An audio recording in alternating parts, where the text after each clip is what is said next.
tous et à toutes. Oui, je suis encore vivante. Je sais, ça fait énormément de temps que j'ai pas pris le temps pour faire une vidéo. Mais en tout cas, je vous remercie à tous et à toutes pour tous vos messages. Pour votre fidélité, pour votre suivi de toutes mes nouvelles, que ce soit sur Instagram ou sur Facebook. Je suis vraiment désolée parce que ça fait quelques mois, ça fait même très longtemps, je dirais, 5 mois peut-être ou 6 mois que j'ai pas fait une vidéo. Et je vous ai promis que je reviendrai, que je ferai au moins une pour vous tenir au courant de l'avancement de mon parcours de Slivé. Je suis dans la voiture comme vous voyez, je pars au travail, mais il y a énormément d'embouteillages et du coup j'ai profité pour me dire c'est maintenant ou jamais où il faut faire la vidéo. Pour ceux qui sont nouveaux sur ma chaîne, je m'appelle Pascal, je suis dans le sud de la France. J'ai été slivée j'ai 33 ans et j'ai été slivée le 11 janvier 2018. Là on est presque fin novembre, donc ça va faire à peu près 10 mois, un peu plus, que j'ai été slivée avec une perte totale de 47 kilos en 10 mois. 47 kilos, c'est énorme. Je partais de 130 kilos. Là, ce matin, j'étais à 82,9. Donc, voilà. Ce parcours, qu'est-ce que je peux vous dire ? Pour le moment, c'est la meilleure décision que j'ai prise de ma vie. C'est pas facile. C'est pas facile tous les jours. Et surtout, plus on avance et plus ça devient difficile. Dans le sens où ça devient difficile de se contrôler de nouveau. Parce que avec le temps, forcément, tout ce qui est gonflement de l'estomac suite à la chirurgie, ça part. Du coup, le volume qu'on peut ingérer augmente. C'est pas que notre estomac s'agrandit, mais il redevient quand même normal. Le tissu n'est plus gonflé. Et du coup, on peut ingérer plus, de 1. Et de 2, on se sent de mieux en mieux, forcément. Et désolée pour le soleil. Et on revient. Donc, si on avait des mauvaises habitudes, notamment de grignotage, ça revient, malheureusement. La sleeve, je le rappelle, c'est vraiment un outil qui va nous permettre, pour celles et ceux qui sont en obésité morbide, qui sont à un poids très très élevé et qui sont tellement découragés ou qui n'ont pas pu perdre tout ce surpoids, c'est un outil qui va nous aider à perdre tout le surplus rapidement. Mais c'est pas un outil qui va nous aider à maintenir ce poids. Donc c'est vraiment tout un travail sur soi-même, surtout le suivi. Donc là par exemple, je pars au travail, mais j'ai aussi un rendez-vous avec ma diététicienne. La dernière fois que je l'ai vue, en général, on se voit tous les 3 mois. Mais la dernière fois que je l'ai vue, j'ai senti que je recommence à grignoter. Et je sais que je suis quelqu'un qui aime être suivi, dans le sens où quand j'ai des rendez-vous avec les médecins ou la diététicienne, je vais essayer de me reprendre un peu avant pour ne pas avoir la honte que j'ai pris du poids. Et du coup, je lui ai demandé de reprendre des rendez-vous tous les mois. Elle était gentille, disponible. Et donc du coup, là, je vais aller la voir encore une fois.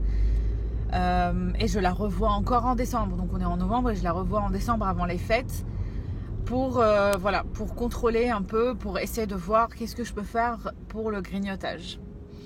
Parce que comme je vous ai dit, une des choses les plus difficiles, c'est de maintenir en fait le contrôle. Quand tu as une mauvaise journée, quand tu t'ennuies à la maison, tous ces petits démons qu'on avait avant l'opération, ils sont toujours là en fait, ils sont pas partis. Et je parle pas des gros soucis, parce que il y a des personnes qui ont vécu des traumas, qui ont vécu des pertes, qui sont passées par des moments difficiles et qui ont eu ces mauvaises habitudes. Heureusement, aujourd'hui c'est pas mon cas à moi.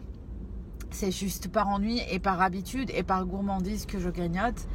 Et ça, faut que je le gère, parce que je me rends compte en fait, dès que je mange des cochonneries, notamment je suis allée à Londres il n'y a pas longtemps et il y a une marque de chocolat que j'adore,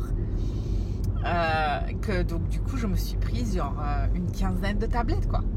Et je ne sais pas ce qui m'est arrivé, j'ai pris une quinzaine de tablettes de ce chocolat que j'ai ramené à la maison, et du coup depuis tous les soirs limite, ou tous les jours, si c'est pas le soir, le matin ou l'après-midi, je me prends un chocolat quoi, un morceau quoi de chocolat. Donc, et quand je fais ça, même si je fais du sport, quand je me pèse, soit il n'y a pas de variation, parce que je fais du sport mais en même temps je reprends mes calories, ou quand je fais pas de sport, je reprends quelques grammes, et voilà, c'est frustrant. Bon, en même temps, je suis à un poids là où je suis contente de mon poids, même si je sais qu'il me reste 7 à 8 kilos à perdre. Peut-être pas plus, mais pour le moment, je veux dire, je viens de très loin. En 10 mois, c'est énorme, c'est énorme. Alors, aussi, je voulais vous dire un peu ce que je mange par jour. C'est vrai que j'ai fait aucune vidéo où je vous emmène avec moi à chaque repas, mais c'est tellement variable. Dans mon travail, je mange souvent dehors, faut le savoir, et du coup au resto. Mais quand je suis au resto, j'évite de prendre un dessert. Du coup, je prends juste un plat, forcément, parce que de toute façon, ça rentre pas entrée et plat encore aujourd'hui. Donc voilà, je prends juste un plat, mais je mange vraiment comme tout le monde. J'ai eu aucune restriction depuis le début d'ailleurs. J'ai vraiment beaucoup de chance. Vraiment, désolée là, le soleil. En plus je râle, hein. On a eu que de la pluie depuis un petit moment, donc là il y a le soleil et je râle. Mais c'est pas top pour une vidéo quoi. J'ai choisi le mauvais jour. Donc oui, je mange de tout. Alors moi, j'ai pas eu de complications, heureusement, fort heureusement. J'ai jamais vomi après l'opération. Par contre, le seul peut-être souci que je vais dire, c'est le transit. J'ai un peu des constipations de temps en temps. Donc ça, c'est pas top, mais bon. En même temps, c'est ce tout petit prix que j'ai à payer pour ça. Pour tout ça, c'est pas cher. Donc oui, pour passer du transit forcément à ce qu'on mange. Voilà, donc je mange de tout, vraiment de tout le matin en général. Donc quand je suis à la maison, quand je travaille de la maison, c'est un café au lait édulcoré, donc sans sucre. Avec des biscuits en général. Je ne sais pas si vous connaissez, c'est une marque je crois portugaise, les Marie. C'est juste des ronds, c'est comme des petits beurres en fait. En gros c'est juste des biscuits comme des petits beurres, mais la marque Marie ou Maria, ou voilà, le paquet est rouge, bref. Donc voilà, café au lait et biscuits. Après à midi, c'est n'importe quoi. Genre ça peut être du poulet avec des pommes de terre que j'ai fait au four, une saucisse avec hier soir c'était saucisse, un morceau de tortilla que j'avais acheté, c'était la marque Stucru. Je cuisine aussi pas souvent, en général c'est que le week-end où j'ai le temps de cuisiner, donc en général je prends aussi des trucs prêts à manger. Ce qui n'est aussi pas bien, parce que il y a énormément de conservateurs, plein de fois il y a juste du gras, et voilà, c'est pas top. Ça peut vraiment être tout et rien. En matière de goût, alors non, j'ai pas eu beaucoup de changements de goût dans mon cas. J'aime encore tout ce que j'aimais avant. Mais par exemple avant je raffolais du carpaccio à volonté, le carpaccio de bœuf, et là ça me dit pas grand chose en fait, je trouve qu'il n'a pas de goût du tout. C'est ce que j'ai remarqué. Par contre, par exemple en ce moment c'est vraiment les moules quoi. Je ne sais pas, mais Avant, j'en mangeais pas souvent ou j'aimais pas trop, mais là, j'apprécie. Voilà, bon, bref. C'est des petits trucs, mais rien d'énorme où voilà, je mange plus, je tolère plus, ça me donne la nausée ou je vomis. Non, pas du tout. Fort heureusement. Donc voilà, et après, niveau sucrerie et chocolat et tout ça, bah, en fait, avant, bah, après l'opération et même jusqu'à un mois, disons, de là, d'aujourd'hui, ça me disait pas grand chose. Même j'évitais de réintroduire le sucre, et j'avais raison en fait d'éviter de réintroduire le sucre, parce que du moment où j'ai recommencé à introduire le sucre dans mon régime alimentaire, et ben c'est genre en gros on commence à avoir plus de besoins. En fait, c'est vraiment addictif, vraiment le sucre est addictif, et du coup bah, on en a toujours besoin, et je me rends compte que c'est là où j'ai commencé à regrignoter, et maintenant je dois faire attention. Voilà. Mais en gros, en fait, on devient des personnes, entre guillemets, moi je me considère aujourd'hui normale. Avant, j'étais vraiment pas normale. Je mangeais énormément, en quantité, et je mangeais presque tout le temps, et ça, c'était pas normal. Alors qu'aujourd'hui, je mange voilà, comme tout le monde, quoi.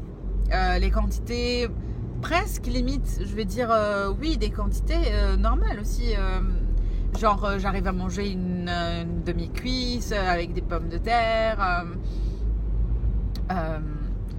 J'y suis presque. Bon, au bout de 10 mois, j'y suis presque. Ce que j'ai oublié de vous dire tout à l'heure par rapport aux complications, c'est que la plupart de ce que j'ai vu sur YouTube, c'est que la plupart des filles ou des personnes ou des individus slivés ou qui ont fait peut-être le bypass aussi, finissent par enlever leur vésicule biliaire, parce que soit ils vont avoir mal, soit il y aura des calculs, voilà. Et moi je risque aussi de faire l'opération l'année prochaine, au bout de 1 an, parce que bon, on a 2 hôpitaux de jour qu'on doit faire, un à 6 mois et un à 1 an. Et quand j'ai fait celui des 6 mois, on a vu que j'ai toujours des calculs au niveau de la vésicule. Et pour éviter l'urgence, ou un jour voilà, avoir une crise et puis aller à l'hôpital rapidos, le chirurgien m'a informé que si à l'hôpital de jour de 1 an, bon là c'est mieux, à l'hôpital de jour de 1 an, j'ai toujours ces calculs, il va m'enlever la vésicule biliaire. Alors bon, perso ça me saoule, parce que j'ai vraiment pas envie de revenir à l'hôpital, de subir tout ça. Mais bon. Oui, désolée, donc j'ai eu un appel tout à l'heure.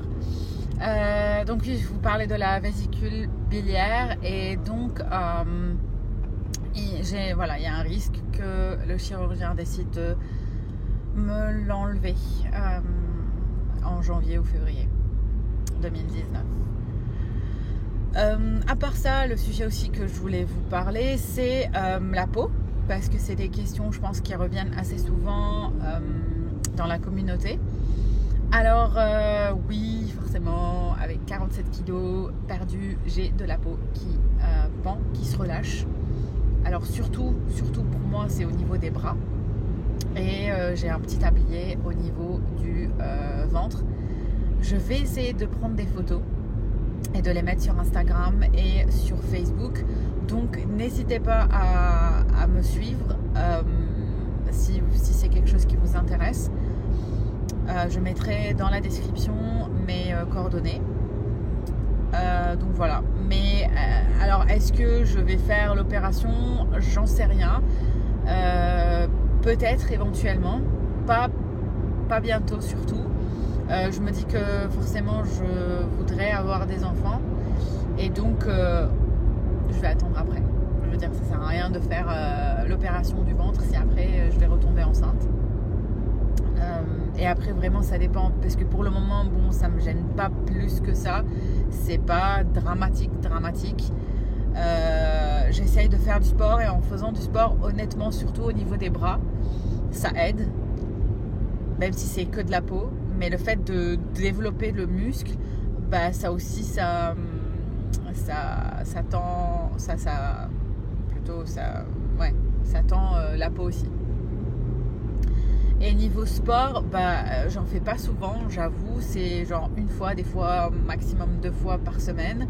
Je fais quelque chose qui s'appelle musculation, mais avec électrostimulation. C'est vraiment des séances de 25 minutes, très courts, mais apparemment qui ont des rendements. Voilà, c'est l'équivalent de 4 heures de sport. Je pense que peut-être vous avez dû voir des pubs là-dessus, sur ces techniques en fait d'électrostimulation. Pour le moment, je n'ai fait que 8 séances. Je commence vraiment à avoir des résultats au niveau vraiment des cuisses, des fessiers et des bras. Pas beaucoup au niveau du bide, mais voilà, encore une fois, c'est là où j'ai presque toute ma masse graisseuse qui reste, hein, ça reste le ventre. Et c'est là où j'ai aussi de la peau qui pend. Donc, en gros, je ne vais pas avoir des abdos de fer. Hein, donc, je ne m'attends pas à ça. Voilà, en gros, cette petite vidéo, hein, elle n'est pas aussi petite que ça. On avait beaucoup de choses à se dire. N'hésitez pas à m'écrire, à m'envoyer vos questions. Je vais essayer de me remettre vraiment à YouTube et de refaire des vidéos pour continuer à partager avec vous mon expérience et mon quotidien. Et je vous remercie encore pour votre suivi, pour votre soutien. C'est vraiment motivant. Ça me motive à continuer et à ne pas lâcher, même si c'est pas facile.